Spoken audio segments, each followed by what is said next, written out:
What's up, investors? This is a ridiculous thing that I just did. Recorded an entire episode, and apparently I didn't even press the record button. I was just too fixated on trying to fix the mic. So bad. But look, this is a big one today, okay? You don't be upset at me. Please don't cuss me out in the comments. Don't talk trash. But let me just hit you with it right now. I'm out of Paramount and out of Smith & Wesson. I know. I like Smith & Wesson still as a company. I just really need to hear that next earnings report to figure out how much cash they're going to be burning through and how fast that cash is burning for me to stay in the company. It's number one on my watch list right now. I'm going to be listening to the reports. I still really like the company. Just want to make sure I get that across. Now, I've made a couple of really grand decisions that are going to impact the account severely. And I just got done recording a 30-minute video. I'm going to try to condense it in 10, okay? This is the account. I'm sitting at $173, $48.49. I'm going to do some relative comparison to this really, really small account when it comes to positions held. This is the 1 week. This is the 1 month. It's killer 1 month, 28.35%. I think only Tesla beats this account right now. Well, maybe Smith & Wesson. But I've been selling out of these Smith & Wesson and Paramount, and they've actually been going up. So I could have been, if I didn't sell anything, I probably could have been at 190 right now or something like that. Year to date, this is an impressive chart as well, 26%.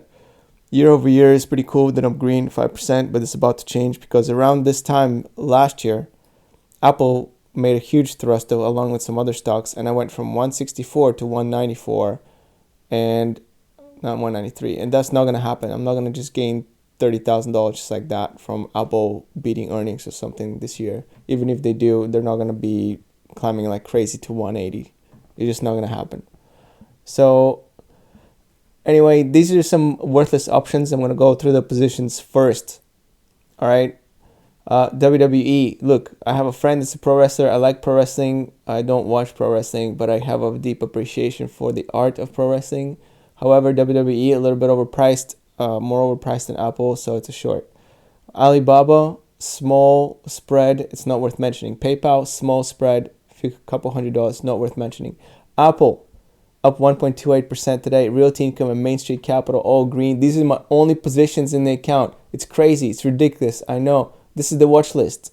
Smith & Wesson, okay? Let's see how Smith & Wesson did last month. 25%, less than my account. Really? Interesting. What about Paramount? Let me see Paramount. I think only Tesla did better. Paramount, 37. Oh, look at this. Paramount, 37%. But I'm out now. I actually exited most of the shares somewhere around here in this window, around the $20 mark. So we'll see. I sold at a loss. It's $30,000. I'm never going to see it back. So that's bad. Let's go under the account tab, investing tab to be more specific, and you'll see quite a bit of changes. Now, this is what this graph looks like. I have brokerage in the account, and then I have stocks and options in the account. Together, they make an AUM,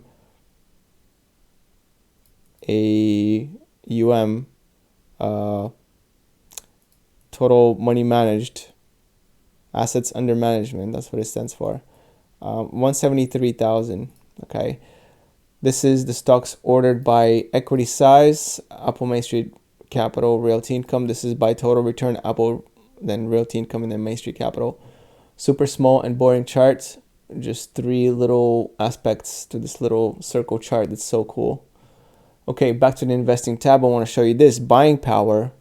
You'll see that I have no more debt with Robinhood. It's ridiculous. This is the first time since 2020 February that I'm actually holding cash into this account. Now that means that I'm super, super bearish, right? Just the same as it was right before the March crash. And then, of course, I went in really early to try to buy up the cheap stuff in March crash, and it got burnt like hell.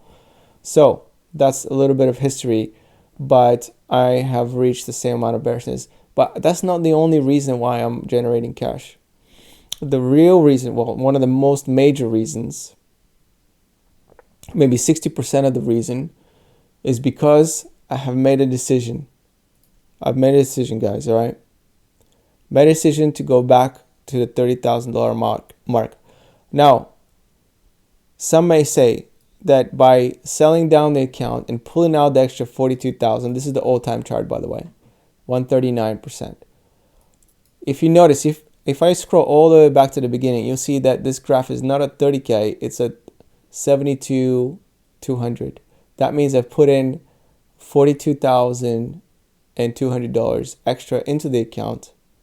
All right. The reason why it was flat is because it didn't have any money in it during this time period. It had like $1,000.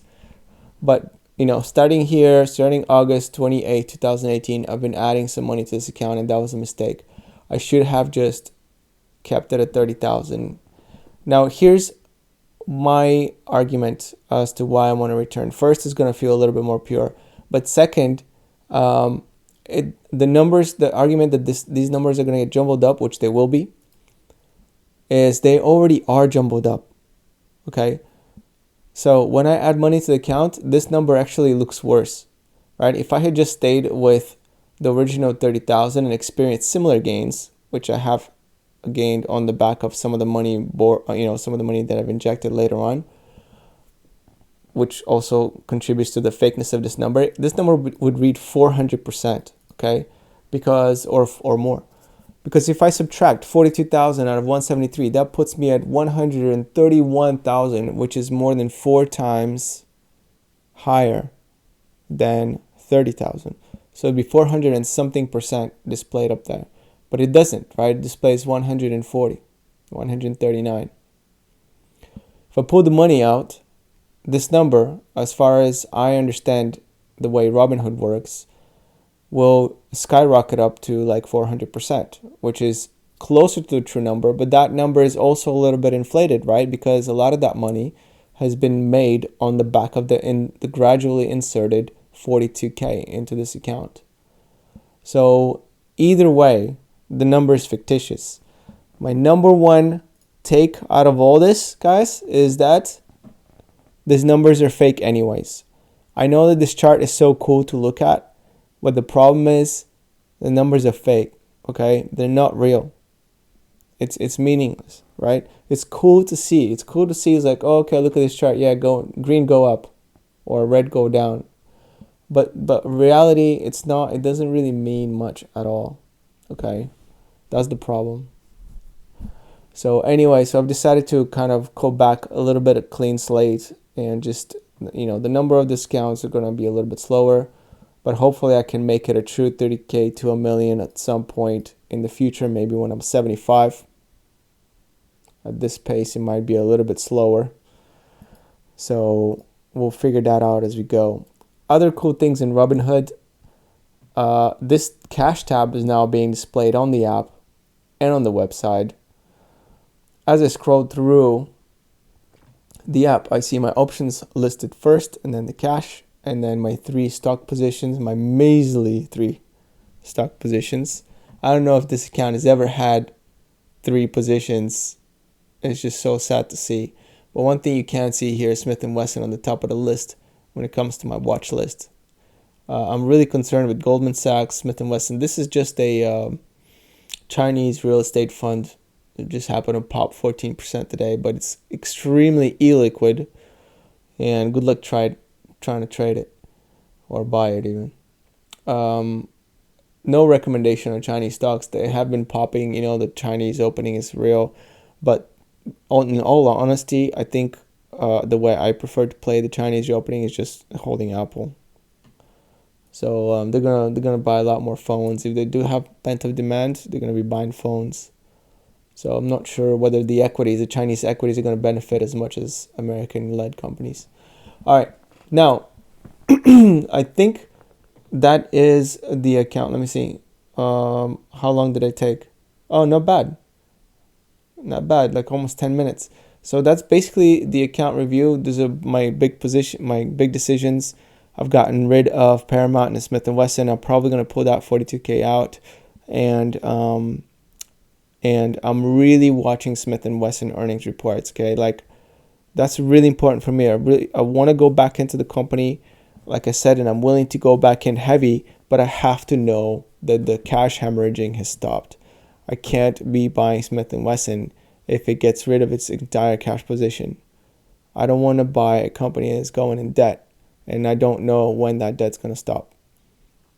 So I can't use it as collateral for my option selling. I'm sorry. Like, I'm a big fan, but we're talking like money here, so I can't really do it. I have many other mistakes to make and many other gambles to lose in this account apparently, but for a big position like that, it's not gonna happen. All right, please, don't ridicule me in the comment section. But do give me an opinion if you think that what I'm doing is right. Also, another thing I'd be interested in hearing is what you guys are doing with your accounts and what your year-to-date performance is. All right, with that said, I'm going to end right here. Peace out.